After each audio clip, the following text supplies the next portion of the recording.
Shalom T വിയുടെ ഇടയശബ്ദം എന്ന പ്രോഗ്രാമിലേക്ക് നിങ്ങളെല്ലാവരെയും സ്വാഗതം ചെയ്യുകയാണ്.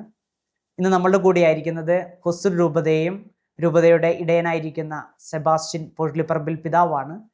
പിതാവിനെ ഏറ്റവും സ്നേഹത്തോടു കൂടിയിട്ട് ഈ എപ്പിസോഡിലേക്ക് സ്വാഗതം ചെയ്യുകയാണ്. പിതാവെ, കഴിഞ്ഞ എപ്പിസോഡിൽ പിതാവിൻ്റെ കുറേ വിശേഷങ്ങൾ ഞങ്ങൾ അറിഞ്ഞു. പുതിയ വിശേഷങ്ങളുമായിട്ടാണ് പിതാവ് ഞങ്ങളുടെ കൂടെ ആയിരിക്കുന്നത്. പിതാവെ, ഈ രൂപതയെ സംബന്ധിച്ചിടത്തോളം പിതാവ് നേരത്തെ സൂചിപ്പിച്ചതുപോലെ എല്ലാ ബുധനാഴ്ചകളിലും അച്ഛന്മാരും പിതാവും ഒരുമിച്ച് കൂടി ആ രൂപതയെ വളർച്ച, ഇടവകയുടെ വളർച്ചയെക്കുറിച്ച് ചർച്ച ചെയ്യാറുണ്ട്. ഇപ്പോഴും ഈ രൂപതയുടെ വിവിധ ഇടവകളിൽ നിന്നുള്ള കാര്യങ്ങളെല്ലാം ചർച്ച ചെയ്യുന്നത് ഇതുപോലെ കൂട്ടായ്മ എടുത്തിട്ടാണ്. അതായത് പണ്ട് ഏരിയ കുറച്ചായിരുന്നു. ഇപ്പം 350-400 കിലോമീറ്ററൊക്കെ ആയപ്പോൾ നമ്മൾ എല്ലാ ബുധൻ എന്നുള്ളത് മാറ്റി മാസത്തിൽ ആദ്യ ബുധൻ എന്ന് മാത്രമാക്കി. അങ്ങനെ ഒരുമിച്ച് വന്ന് നമ്മൾ പ്രസ്ബിറ്റേറിയൻ കൂടി അവിടെ എല്ലാവരും ഒരുമിച്ച് ഏത് ഇടവകയുടെ കാര്യങ്ങളും നമ്മുടെ രൂപതയുടെ പ്രവർത്തനം ഒരുമിച്ചാണ്. ഞാൻ ഒരു പള്ളിയിൽ വികാരിയാണെങ്കിലും എൻ്റെ പള്ളിയുടെ കാര്യം മാത്രമല്ല ഞാൻ നോക്കുന്നത്, ഞാൻ രൂപതയുടെ ഒരുമിച്ച് നോക്കുന്നത്, നമ്മളെല്ലാവരും ഒരുമിച്ച്. അപ്പോൾ അങ്ങനെ ഒരുമിച്ച് ചർച്ച ചെയ്തിട്ടാണ് ഏത് കാര്യങ്ങളും തീരുമാനിക്കുക. അച്ഛന്മാരുടെ മീറ്റിങ്ങിൽ ഒരുമിച്ച് ധാരണയാവുന്ന കാര്യങ്ങൾ എല്ലാവരും എക്സിക്യൂട്ട് ചെയ്യാനായിട്ട് തയ്യാറാണ് താനും.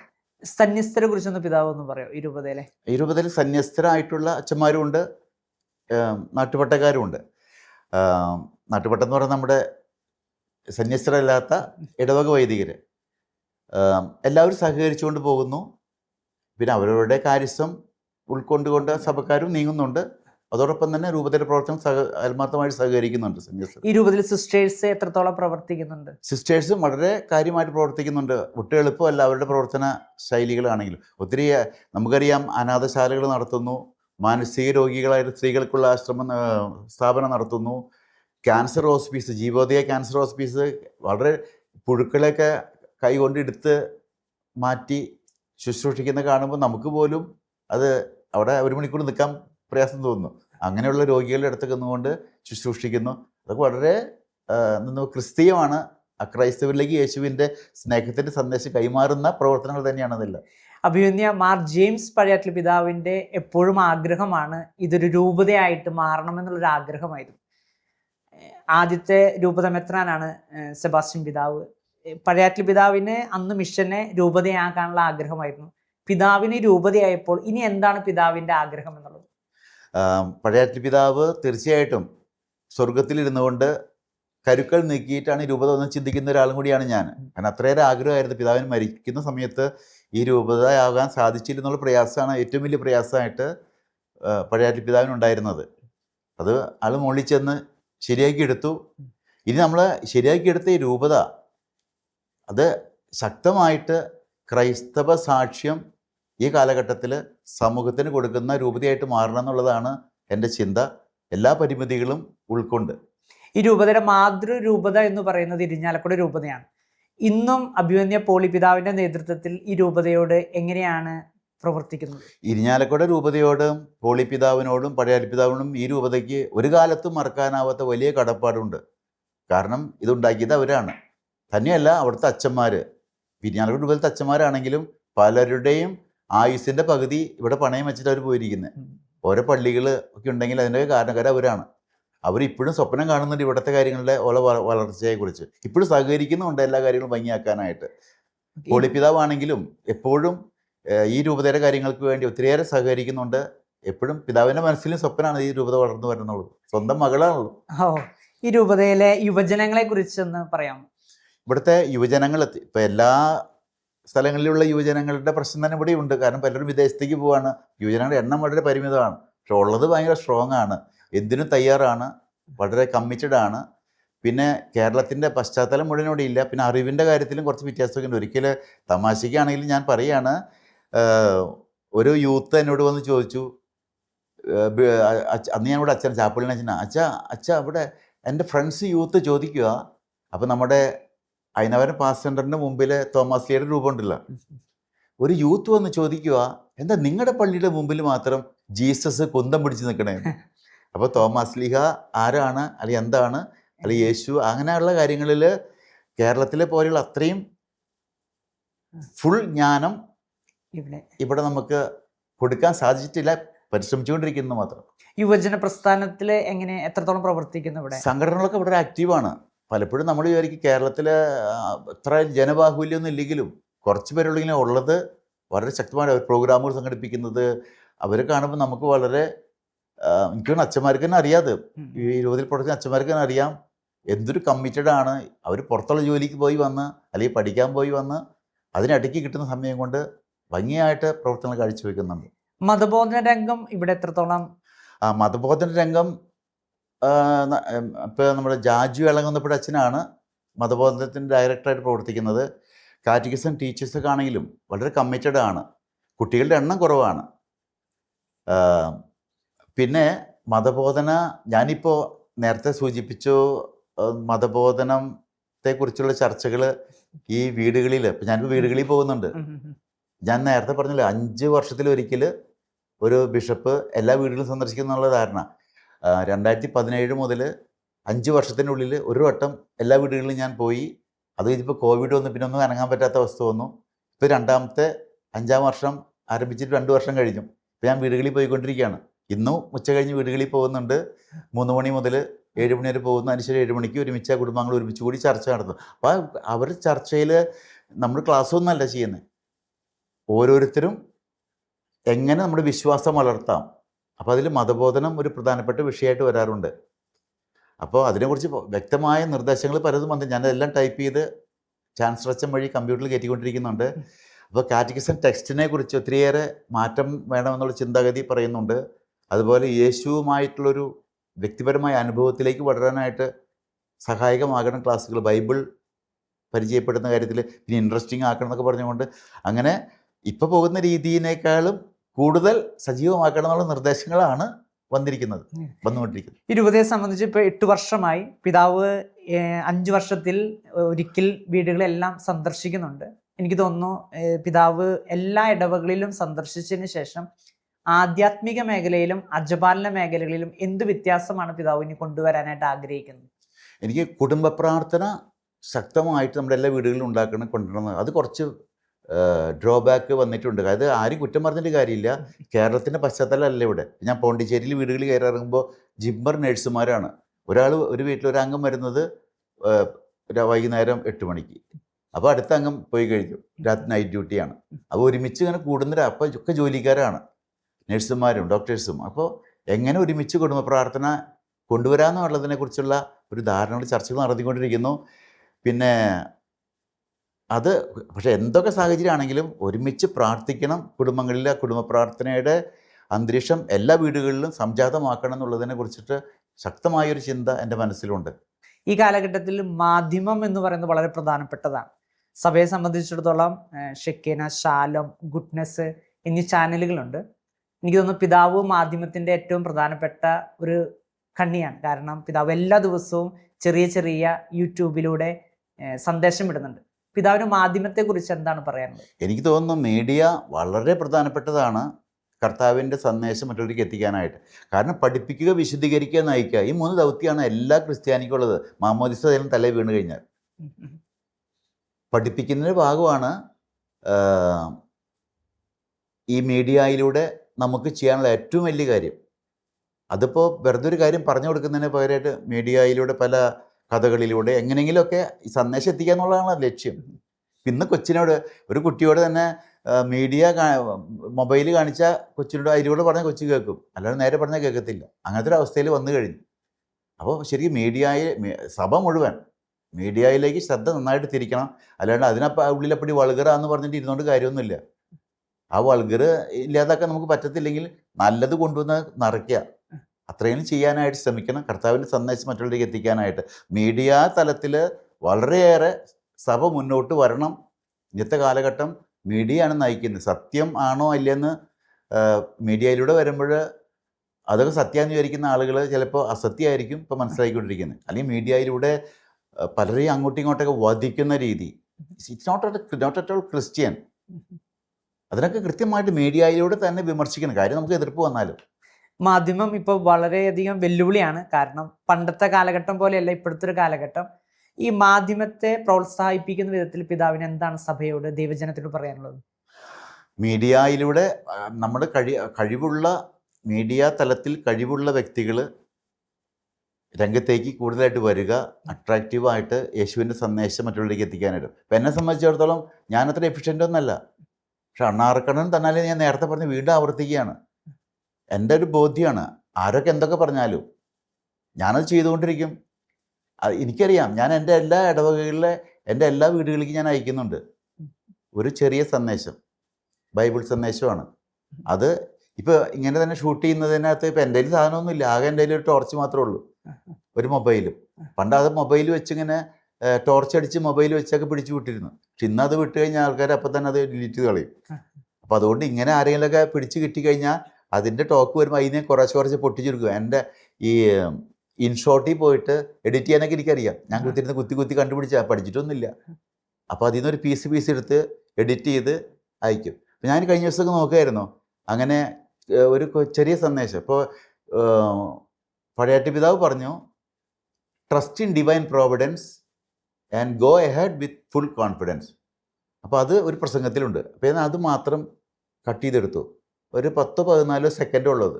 എന്നിട്ട് വെറുതെ എൻ്റെ യൂട്യൂബ് ചാനലിട്ടു. ഒരു അരമണിക്കൂറിൻ്റെ ഉള്ളിൽ ഒരു 500, 600, 1000 പേരൊക്കെ അത് കാണുന്ന അവസ്ഥ. അപ്പോൾ അത് സന്ദേശമായിട്ട് ചെന്നില്ലേ? അപ്പം എനിക്ക് ചിന്ത, അപ്പം ഇങ്ങനെ വിട്ടാൽ, ഞാൻ ചെറുതാക്കി വിട്ടാൽ ആൾക്കാർ കാണുമല്ലോ. അപ്പം ഞാൻ ഓരോ പ്രസംഗങ്ങൾ എടുത്തപ്പോൾ കുത്തിയിരുന്ന് ഒഴിവ് കിട്ടുന്ന സമയത്തൊക്കെ അതിന് ചെറുതാക്കി പീസാക്കുകയാണ്. ഓക്കെ. സഭ ഇന്ന് ഏറെ വെല്ലുവിളി നിറഞ്ഞ ഒരു കാലഘട്ടത്തിലൂടെയാണ് കടന്നു പോകുന്നത് എന്നുള്ളതാണ്.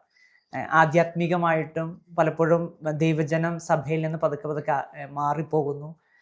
എന്നാൽ സഭയോട് ചേർന്ന് നിൽക്കുന്ന, പ്രത്യേകിച്ച് ഈ രൂപതയെ സംബന്ധിച്ചിടത്തോളം ചേർന്ന് നിൽക്കുന്ന ജനങ്ങളുണ്ട്. പിതാവിന് എന്താണ് ഈ രൂപതയിലുള്ള ദൈവജനത്തിനോട് ഒരു ഇടയൻ എന്ന നിലയിൽ പറയാനുള്ളത്? എനിക്ക് തോന്നുന്നു, ഞാനെപ്പോഴും പറയും, അറിവില്ലായ്മയാണ് എല്ലാത്തിൻ്റെ അടിസ്ഥാനം. എല്ലാ പ്രശ്നങ്ങളുടെ അടിസ്ഥാനം അറിവില്ലായ്മയാണ്. ശരിക്കുള്ള കാര്യങ്ങൾ ശരിക്കും അറിഞ്ഞാൽ ആൾക്കാർ ശരിയായിട്ട് നിൽക്കും. നമ്മൾ പലപ്പോഴും ടേക്കൺ ഫോർ ഗ്രാൻഡായിട്ട് എടുക്കുക പല കാര്യങ്ങളും. സഭയെക്കുറിച്ച് 24 വ്യക്തിഗത സഭകൾ ചേർന്നതാണ് കത്തോലിക്ക സഭ എന്നറിയാവുന്ന എത്ര പേരുണ്ട്? ഒരു ശരിക്ക് ഒരു ഇത് നടത്തുകയാണെങ്കിൽ നല്ലൊരു ശതമാനത്തിന് അറിയത്തില്ല സഭയെക്കുറിച്ച്, അതിൻ്റെ ഘടനയെക്കുറിച്ച്, അല്ലെങ്കിൽ ബൈബിളിൻ്റെ ചില കാര്യങ്ങളെക്കുറിച്ച്. അപ്പോൾ ആരെങ്കിലും എന്തെങ്കിലുമൊക്കെ പറഞ്ഞ് അത് വിശ്വസിച്ച് പോവാണ്. അപ്പം നമ്മൾ കൃത്യമായിട്ടുള്ള അറിവ് പകർന്നു കൊടുക്കുക. വീണ്ടും ഞാൻ പഠിപ്പിക്കാവുന്ന തരത്തിലേക്ക് തന്നെ വരും. ഒരു ഇടയനെ സംബന്ധിച്ചിടത്തോളം ഇടയൻ ഈ ദൈവജനത്തിൻ്റെ വീടുകളിലെല്ലാം പോകുന്നു പറയും. പിതാവ് ആദ്യമായിട്ടൊരു ഭവനത്തിലേക്ക് കയറി ചെല്ലുമ്പോൾ പിതാവ് എന്താണ് ചെയ്യുന്നതെന്ന് പറഞ്ഞു തരും. ഞാൻ വളരെ ഇൻഫോർമലായിട്ട്, ഒരിക്കലും, ഒന്നാമത് ചിലപ്പോൾ ജുബ്ബയും പാൻസും ജുബ്ബയും ഇട്ട് നടക്കാൻ പോകുമ്പോൾ ആണെങ്കിൽ പാൻസും ജുബ്ബിട്ട് ഞാൻ നടക്കാൻ പോകുമ്പോൾ ചിലപ്പോൾ വീടുകളിൽ കയറും, ഇൻഫോർമലായിട്ട് കയറും. ഈ മാലയിടും, മോതിരം ഉണ്ടാവും. നമ്മൾ വീട്ടിൽ കുടുംബാംഗത്തെ പോലെ അവിടെ കുറച്ച് ചായ മേടിച്ച് കുടിക്കാൻ വർത്തമാനം ഇൻഫോർമലാണ്. ഒരിക്കലും ഫോർമാറ്റില്ല. ഒന്ന് പ്രാർത്ഥിക്കും, ചെറിയൊരു പ്രാർത്ഥന. അത് ഷോർട്ട് പ്രയർ, നീട്ടി പിടിച്ച് പ്രാർത്ഥിക്കുന്ന ആൾക്കാർക്ക് ഇഷ്ടമല്ല. ഷോർട്ട് പ്രയർ ചെയ്യലും, വീട്ടിൽ കാര്യങ്ങളൊക്കെ ചോദിക്കും. ആ ബന്ധങ്ങൾ, അപ്പോൾ അവരുടെ മോനെവിടെയാ എങ്ങനെയുണ്ട്, അവരെ സംബന്ധിച്ച് വലിയ കാര്യമാണത്. ഞാൻ ഓർക്കുന്ന ഒരു വീട്ടിൽ ചെന്നപ്പോഴും, ഞാനൊരിക്കൽ, പിന്നെ സാധാരണ പോകുന്നത് വെള്ള ഉടുപ്പല്ല, കാവ്യ ഉടുപ്പിട്ട്, ശരിക്കും ഉടുപ്പിട്ടിട്ടാണ് ഇപ്പോൾ വീട് സന്ദർശനത്തിന് പോവുക. അങ്ങനെ ഒരു വീട്ടിൽ ചെന്നപ്പോൾ അവിടുത്തെ ഒരു അംഗം ഇങ്ങനെ കയ്യിൽ തമാശ ചെയ്തായിരിക്കും ഇങ്ങനെ പിടിച്ചിട്ട്, എന്താ കാണിക്കുന്നത് വെച്ചപ്പോൾ ഞാൻ ശരിക്കും ഇത് ഞാൻ റിയലായിട്ട് കാണുകയാണ്. ഒരു ബിഷപ്പ് വീട്ടിൽ വന്നിരിക്കുക, അങ്ങനെ നടക്കുമോ എന്ന് ചോദിച്ച്, അപ്പോൾ ഞാനത് റിയലാണോ എന്ന് നോക്കണമെന്ന്, ഞാൻ സുബോധത്തോടുള്ള ആളാണോ എന്ന് നോക്കണമെന്ന് പറഞ്ഞുകൊണ്ട് ഒരു വ്യക്തി പറഞ്ഞ് ഞാൻ ഓർക്കുന്നു. അപ്പോൾ ബിഷപ്സ് വീട്ടിൽ ചെല്ലുന്നത് പലർക്കും അത് റിയലാണോ എന്ന് ചോദിക്കുന്ന ആൾക്കാരുണ്ടെങ്കിൽ ആ കാലഘട്ടമൊക്കെ മാറ്റേണ്ട അതിക്രമിച്ചു. നമ്മൾ സാധാരണ എല്ലാവരും ഇതൊരു ശുശ്രൂഷ തലം മാത്രമേ ഉള്ളൂ. നമ്മൾ വീടുകളിലേക്ക് ഇറങ്ങണം, നമുക്കും നല്ലതാണ് അത്. ഈ പള്ളിയിൽ മാത്രമേ, അച്ഛന്മാർക്കോട് ഞാൻ എപ്പോഴും പറയുന്നതാണ്, നിങ്ങൾ ഓഫീസ് റൂമിൽ അത്യാവശ്യം സമയം ഇരുന്നിട്ട് ബാക്കി വീടുകളിലേക്ക് ഇറങ്ങുക. പകലൊക്കെ പോയി ആരും ഉണ്ടാവില്ല എന്ന് പറയും ചിലർ. അങ്ങനെ പ്രശ്നമില്ല. ഇന്ന് വർക്ക് ഫ്രം ഹോമാണ്, മിക്കവാറൊക്കെ വീട്ടിലുണ്ട് പകല്. ഒന്ന് ആരെങ്കിലും വയ്യാത്ത ആളെങ്കിലും ഉണ്ടാവില്ലേ? ഇല്ലെങ്കിൽ തന്നെ അടുത്ത വീട്ടിലേക്ക് പോ, ഇനി അല്ലെങ്കിൽ അടുത്ത ഹിന്ദുവിൻ്റെ വീട്ടിൽ പോ. എപ്പോഴും ഇരിക്കുന്നത് പേരെന്നാ ചോദിക്കാമല്ലോ. അവരൊക്കെ നമ്മൾ വെൽക്കം ചെയ്യും. ആരും യേശുവിനെ പറ്റി ആദ്യം പറയണ്ട, ആദ്യം സ്നേഹം കൊടുക്കുക. അപ്പോൾ എനിക്ക് തോന്നുന്നു വളരെ ഫ്രീ ആയിട്ട് നമ്മൾ മനസ്സ് റിലാക്സ്ഡ് ആവും. ഈ മുറിയിലിരുന്ന് ടെൻഷൻ അടിക്കുക. ചിലപ്പോൾ നമ്മൾ പള്ളിയിൽ ഇങ്ങനെ ഓഫീസൊക്കെ തുറന്നിട്ട്, ഞാൻ പണ്ട് ചെയ്തിരുന്ന അങ്ങനെ, രൂപത വന്നപ്പോൾ വിസിറ്റിംഗ് ടൈം 9 to എന്നൊക്കെ എഴുതിയിട്ട് ഇരുന്ന് മുറിയിൽ, എവിടെ ആരും വരുന്നു, പിന്നെ അതൊക്കെ ബോർഡൊക്കെ എടുത്ത് കളഞ്ഞ് ഞാൻ സൈക്കിൾ ഓട്ടി ഞാൻ സ്കൂട്ടറിൽ വീടുകളിൽ പോകും, ഇപ്പോഴും പോകുന്നുണ്ട് സ്കൂട്ടറിൽ. അപ്പോൾ ഇൻഫോർമലായി, നമുക്ക് ഫ്രീ ആയി റിലാക്സ്ഡ് ആയി. പിന്നെ ഒരു വീട്ടിൽ പോയിട്ട് എനിക്ക് എത്ര ഇരിക്കുന്നത് ഞാനല്ലേ തീരുമാനിക്കുന്നത്. വന്ന ഒരാൾ എൻ്റെ മുറിയിൽ നിന്ന് പോകണമെങ്കിൽ അവൻ തീരുമാനിച്ചാലേ പോവുള്ളൂ, ഞാൻ ഫ്രീ അല്ലേ. ആദിമ ക്രൈസ്തവ സമൂഹം രൂപപ്പെട്ടത് 4 കാര്യങ്ങളിലാണ്: പ്രാർത്ഥന, കൂട്ടായ്മ, അപ്പം മുറിക്കൽ, പ്രബോധനം.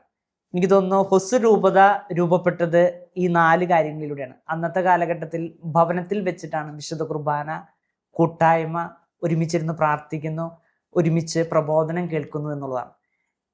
ഇതുപോലെ രൂപപ്പെട്ടാൽ മതിയോ, അല്ലെങ്കിൽ വേറെ പുതിയ കാലഘട്ടങ്ങളിലൂടെ എങ്ങനെയാണ് ക്രൈസ്തവ സമൂഹം രൂപപ്പെടേണ്ടത്? എനിക്ക് തോന്നുന്നു ആദിമ സഭയുടെ അപ്പസ്തോലന്മാരുടെ പ്രവർത്തനം 2-ാം അധ്യായം 42-ാം തിരുവചനത്തിൽ പറഞ്ഞിരിക്കുന്ന ഈ 4 കാര്യങ്ങൾ, പ്രയർ, ഫെയ്ത്ത്, യൂക്രിസ്റ്റ്, ഫെലോഷിപ്പ്, അച്ഛനീ പറഞ്ഞ 4 കാര്യങ്ങൾ തന്നെയാണ്. അതാണ് നമ്മുടെ മോഡല്. അതിലേക്ക് എത്തിക്കുക, അത് കൂടുതൽ സജീവമാക്കുക, കൂട്ടായ്മ വളർത്താൻ എന്ത് ചെയ്യാം. ഞാനിപ്പോൾ വീടുകളിൽ പോകുമ്പോൾ അല്ലെങ്കിൽ ഒരുമിച്ച് കൂട്ടാനായിട്ട് ശ്രമിക്കുന്ന ഒരു കൊച്ചു, ഞാൻ ചിലപ്പോൾ ചിന്തിക്കാറുണ്ട്, ചിലപ്പോൾ ടയേർഡോ ക്ഷീണം തോന്നുമ്പോൾ തന്നില്ല, 67 വയസ്സായല്ലോ. ഈ നമ്മുടെ വീടുകൾ മിക്കവാറും 4-ാം നിലയിലേക്കാണ്, കാരണം വാടക വീട് വില കുറച്ച് കിട്ടാൻ 4-ാം നിലയിലേക്ക് വെക്കുന്നത്. അപ്പോൾ ഈ കോണി കയറുമ്പോൾ നമ്മൾ ടയേർഡ്, ഓണോടത്തോളം പോട്ടെ എന്ന് വിചാരിച്ച് ഞാൻ കയറി തന്നെയാണ് കോണി. ചിലയിടത്ത് ലിഫ്റ്റ് ഉണ്ട്, എല്ലായിടത്തൊന്നും ലിഫ്റ്റ് ഒന്നും ഉണ്ടല്ലോ. അപ്പോൾ എന്തിങ്ങനെ പോകണം. പക്ഷേ കൂട്ടായ്മ വർദ്ധിപ്പിക്കാൻ വേണ്ടി നമ്മൾ പറഞ്ഞൊരു കൊച്ചു കാര്യം പോലും കർത്താവിന് വേണ്ടി ചെയ്യുന്ന വലിയൊരു പ്രവർത്തനമാണ് ചിന്തിക്കുന്ന ഒരാളാണ് ഞാൻ. ഫെലോഷിപ്പ് വളർത്താൻ വേണ്ടി ഞാൻ എൻ്റെ ചെറുവരിൽ അനക്കുന്നുണ്ടെങ്കിൽ അത് വലിയൊരു കാര്യമാണ്, ക്രിസ്തുവിന് വേണ്ടി ചെയ്യുന്നൊരു വലിയ കാര്യം. അതുപോലെ ഫെയ്ത്ത് വളർത്താൻ പഠിപ്പിക്കുക, ഒരുമിച്ച് കൂടി സിമ്പിളായിട്ട്. എപ്പോഴും നമ്മൾ സിമ്പിളായിരിക്കണം. എനിക്ക് തോന്നുന്നു എനിക്ക് പേഴ്സണലായിട്ട് അച്ഛനും വളരെ സിമ്പിളാണെന്ന് എനിക്കറിയാം. അച്ഛൻ്റെ ആറ്റിറ്റ്യൂഡ്, വളരെ ജനങ്ങളോട് ഇടപഴകുന്ന അച്ഛൻ്റെ സ്റ്റൈൽ എനിക്ക് മോഡലാണ്. അച്ഛനെനിക്ക് പേഴ്സണലായിട്ട് അറിയാവുന്നതാണ്. എൻ്റെ ആദ്യത്തെ സെക്രട്ടറിയുടെ അച്ഛൻ പ്രവർത്തിച്ചിട്ടുണ്ട്. അപ്പോൾ ആ ഒരു സ്റ്റൈലിൽ വന്നാൽ we should be free with people. അപ്പോൾ അത് വളരെ സഹായകമാണ് കൂട്ടായ്മ വളർത്താനായിട്ട്. അതുകൊണ്ട് പ്രാർത്ഥന, ഇപ്പോൾ വീടുകളിൽ ചെന്നിട്ട് ഞാനൊരു വീട്ടിൽ ചെന്ന് പ്രയാസങ്ങളൊക്കെ പറഞ്ഞു, ഞാൻ പറഞ്ഞു പ്രാർത്ഥന, കുടുംബ പ്രാർത്ഥന ഇല്ല പിതാവേ എന്ന് പറഞ്ഞു. ഞാൻ പറഞ്ഞു ഇന്നു മുതൽ പ്രാർത്ഥിക്കണം, ഇന്നു മുതൽ കുടുംബ പ്രാർത്ഥന മുടക്കാൻ പാടില്ല. ആ വ്യക്തി വന്ന് എന്നോട് പിന്നീട് ഒന്ന് പറഞ്ഞു, ഞങ്ങളുടെ കുടുംബത്തിൽ അന്ന് മുതൽ ഐശ്വര്യം ഉണ്ടായി പിതാവേ എന്ന് പറഞ്ഞു. ഇപ്പോൾ പിന്നീട് അപ്പോൾ കുടുംബ പ്രാർത്ഥനയ്ക്ക് ശക്തി ഉണ്ടെന്ന് അവനവന് ബോധ്യേ. അപ്പോൾ അത് ഒരു കുടുംബത്തെ മാറ്റാൻ വേണ്ടി ഞാൻ ശ്രമിച്ച അത് വലിയൊരു കാര്യമല്ലേ. അപ്പോൾ പ്രാർത്ഥന, കൂട്ടായ്മ, അവന് വിശ്വാസം വഴിതെറ്റി പോകാതിരിക്കാനായിട്ട്. അവർ പല സംശയങ്ങളുണ്ട് പലർക്കും. യൂത്തൊക്കെ ഉള്ളിൽ ഇങ്ങനെ തിങ്ങി നിൽക്കുന്ന യൂത്തുണ്ട്. അവരൊന്ന് ആരും ഓഫീസിൽ നിന്ന് മണിയടിച്ചു വന്ന് ഇങ്ങനെ എനിക്ക് സംശയം എന്ന് പറയാൻ പോണില്ല. നമ്മൾ ചെന്ന് കെട്ടിപ്പിടിച്ച് വർത്താനൊക്കെ പറയുമ്പോൾ അവൻ്റെ കൂട്ടത്തിൽ കൂടെ പറയും. അതുമാതിരി കുർബാന, നമുക്കൊരു കുർബാനയാണ് ബേസ്. ആ കുർബാനയിൽ കേന്ദ്രീകൃതമായിട്ട് നമ്മൾ സമൂഹത്തെ വളർത്തണം. അപ്പോൾ തീർച്ചയായിട്ടും ആദിമസഭയുടെ മോഡലിൽ രൂപത കെട്ടിപ്പടുക്കുമ്പോഴാണ് ശരിക്കുള്ള ക്രിസ്തുവിൻ്റെ സഭയായിട്ട് മാറുന്നത് പ്രാദേശിക സഭ. ഈ രൂപതയിലെ ദൈവജനം അനുഭവപ്പെടുന്ന വെല്ലുവിളികൾ പല മേഖലകളിൽ നിന്നും പല സ്ഥലങ്ങളിൽ നിന്നുമാണ് ഇവിടെ വരുന്നത്, ഈ രൂപതയിലേക്ക് ദൈവജനം വരുന്നത്. ഇവരിവിടെ അനുഭവപ്പെടുന്ന വെല്ലുവിളികൾ പിതാവിന് എന്താണ് തോന്നുന്നത്? സാമ്പത്തിക പ്രതിസന്ധി വലിയൊരു പ്രതിസന്ധിയാണ്. നമ്മൾ പലപ്പോഴും അച്ഛന്മാരാണെങ്കിലും നമ്മൾ പള്ളിയിലൊക്കെ നല്ല ഡ്രസ്സൊക്കെ ഇട്ട് നിൽക്കുന്ന ആൾക്കാരെ കാണുമ്പോൾ ഒക്കെ പണക്കാരാന്ന് ചോദിച്ചിട്ട് വിളിച്ചു പറയും അത് വേണം, നമുക്ക് പള്ളിക്ക് ഇത് വേണം, അത് വേണം. ഇവൻ്റെ വീട്ടിൽ ചെല്ലുമ്പോഴാണ് സാഹചര്യം അറിയണേ. 3-ാം നിലയിൽ കയറി ചെല്ലുമ്പോൾ കുഞ്ഞു മുറി, ഒരു ചേച്ചിയും മോനും താമസിക്കുന്നു. ആ ചേച്ചിക്ക് 4000 രൂപയാണ് സ്കൂളിൽ നിന്ന് ശമ്പളം കിട്ടുന്നത്. ഞാൻ ഈ വീട്, മരുന്ന് വേണം, ഭക്ഷണം വേണം, മോന് ജോലിയില്ല, ഞാൻ ഈ വീട് എങ്ങനെ കഴിയണമെന്ന് ആലോചിച്ചത്, എങ്ങനെ ഇവർ റൺ ചെയ്യണത് എനിക്ക് പിടി കിട്ടുന്നില്ല. അങ്ങനെ പല വീടുകളുണ്ട്. ഇവരൊക്കെ പള്ളിയിൽ വരുമ്പോൾ നല്ല സാരി കൊടുത്ത് വരും. അപ്പോൾ സാമ്പത്തിക ബുദ്ധിമുട്ടുള്ളവരെ അവർ ശരിക്കും അറിയണമെങ്കിൽ വീടുകളിൽ ചെല്ലണച്ചാ, അവർ ശരിക്കും അറിഞ്ഞിട്ട് സാമ്പത്തിക കടബാധ്യതകളും മരണത്തിൻ്റെ പക്കത്ത് നിൽക്കുന്ന ആൾക്കാരൊക്കെ ഉണ്ട്. മരുന്ന് മേടിക്കാൻ കാശ്, ഇങ്ങനെയുള്ളവരെ കണ്ടെത്താം. അത്യാവശ്യം സഹായിക്കാൻ പറ്റാവുന്ന ആൾക്കാർ വേറെയുണ്ട്. ഇവരെ നമ്മൾ പിടിപ്പിക്കുന്ന പാലമായിട്ട് മാറണം അച്ഛന്മാരും മെത്രാന്മാരൊക്കെ. അപ്പോഴാണ് ഈ കാലഘട്ടത്തിൽ ഏറ്റവും സാമ്പത്തികമാണ് ഏറ്റവും വലിയ പ്രതിസന്ധി, ക്രൈസിസ്. അപ്പം അതിനൊരു എല്ലാവരും ഒന്നും എളുപ്പമല്ല, പക്ഷെ സാധിക്കുന്ന രീതിയിൽ അതിനൊന്ന് തമ്മിൽ നിന്ന് കൂട്ടിക്കടിപ്പിച്ച് സഹായിക്കുക. അതുകൊണ്ട് ഞാൻ പറഞ്ഞത് എപ്പോഴും, ഞാൻ കഴിഞ്ഞ ഏതൊരു TV ചാനലിൽ ഞാൻ ഇൻ്റർവ്യൂ ഉണ്ടായപ്പോൾ ഞാൻ പറഞ്ഞു, ഒരു കുടുംബം വേറെ കുടുംബത്തിൽ ദത്തെടുക്കണം, പാവപ്പെട്ട ആളും ദത്തെടുക്കണം. പാവപ്പെട്ട ആൾ 1 രൂപ കൊടുക്കാൻ 1 രൂപ കൊടുക്കുക മറ്റൊരു കുടുംബം, അവരെങ്കിലും പാവപ്പെട്ട ദത്തെടുക്കുക. എന്നിട്ട് അവർക്ക് സ്പിരിച്വൽ ഹെൽപ്പ് കൊടുക്കണം, ഫിസിക്കൽ ഹെൽപ്പ് കൊടുക്കണം, അതുപോലെ തന്നെ സൈക്കോളജിക്കൽ ഹെൽപ്പ്. ഏറ്റവും പ്രധാനപ്പെട്ട ഇതാണ് സൈക്കോളജിക്കൽ ഹെൽപ്പ്. അവരെ പ്രയാസങ്ങൾ കേൾക്കുക, ആശ്വസിപ്പിക്കുക. ആത്മഹത്യകളിൽ നിന്ന് രക്ഷപ്പെടുത്താൻ സാധിക്കും.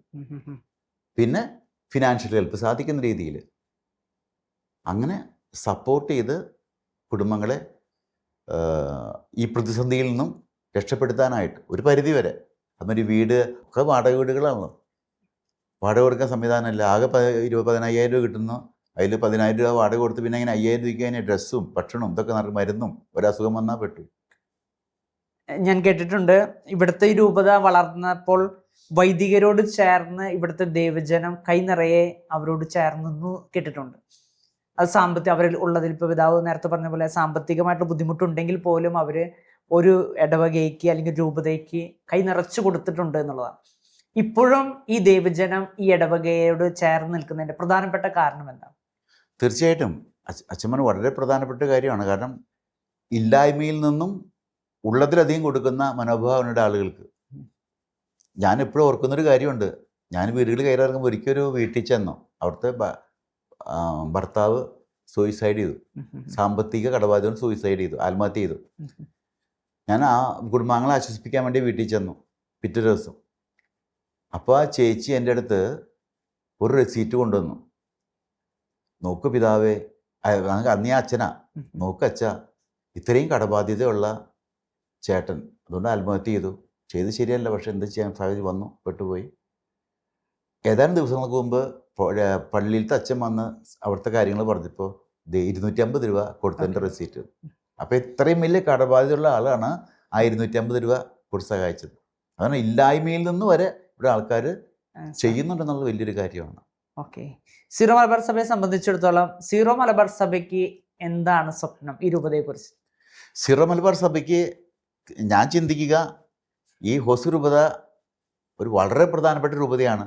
അംഗസംഖ്യ നോക്കിയിട്ടല്ല, നമ്മുടെ പിതാവായ തോമാശ്ലീഹായുടെ കബറിടം സ്ഥിതി ചെയ്യുന്നത് ഈ രൂപതാതിർത്തിക്കുള്ളിലാണ്. നമ്മുടെ പിതാവായ തോമാശ്ലീഹയുടെ രക്തസാക്ഷിത്വം മരിച്ചത് ഈ രൂപതാതിർത്തിക്കുള്ളിലാണ്. അപ്പം ഇവിടെ നിന്നാണ് ശരിക്കും നമ്മൾ സീറോ മലബാർ സഭയ്ക്കുള്ള ശക്തി പകരേണ്ടതെന്ന് ചിന്തിക്കുന്ന ആളാണ് ഞാൻ. എല്ലാ മെത്രാന്മാരും ഈ കബറിടത്തിൽ വന്ന് പ്രാർത്ഥിച്ച് ഊർജ്ജം സംഭരിച്ച് വേണം അവരവരുടെ രൂപതകളിൽ പ്രവർത്തിക്കാനെന്ന്. അപ്പം അങ്ങനെ നോക്കുമ്പോൾ ഹോസൂർ രൂപത സീറോ മലബാർ സഭയ്ക്ക് ഒരു വളരെ പ്രധാനപ്പെട്ട രൂപതയാണെന്നാണ് ഞാൻ ചിന്തിക്കുക. അംഗസംഖ്യയിൽ വരുമ്പോൾ 10,000-3000 വീട് അല്ലെങ്കിൽ കാണത്തുള്ളൂ സീറോ മലബാർ കുടുംബാംഗങ്ങളായിട്ട്. പക്ഷെ സീറോ മലബാർ കുടുംബാംഗങ്ങൾ മാത്രമല്ല രൂപത എന്ന് പറയുന്നത്, അതിലെല്ലാ ആളുകളും പെടുന്നതാണ് രൂപതാതിർത്തി. ഈ രൂപതയെ സംബന്ധിച്ചിടത്തോളം ഇപ്പൊ നിലവിലെ ഭക്ത സംഘടനകൾ ഏതൊക്കെയാണ്? തീർച്ചയായിട്ടും മാതൃജ്യോതിസ്, പിതൃവേദി, യുവജന സംഘടനകളുണ്ട്, CML, അൾത്താര സംഘം, അങ്ങനെ ഒരു ഗായക സംഘം, എല്ലാ സംഘടനകളും തന്നെ നമ്മുടെ നാട്ടിലെ പോലെ സംഘടനകളൊക്കെ പ്രവർത്തിക്കുന്നുണ്ട് ഭംഗിയായിട്ട്. ഈ രൂപതയിലെ ഏറ്റവും പ്രധാനപ്പെട്ടത് പിതൃവേദി എന്ന് പറയുന്നത് അധികം കേൾക്കാത്ത ഒരു സംഘടനയായിട്ടാണ്. ഈ പിതൃവേദിയെ കത്തോലിക്ക കോൺഗ്രസ് ഉണ്ട്. പിതൃവേദിയെ കുറിച്ചൊന്ന് പിതാവിനൊന്ന് പറയാം. പിതൃവേദി സംഘടനയും നന്നായിട്ട് പ്രവർത്തിക്കുന്നുണ്ട്, എല്ലാ അപ്പച്ചന്മാരെല്ലാവരും.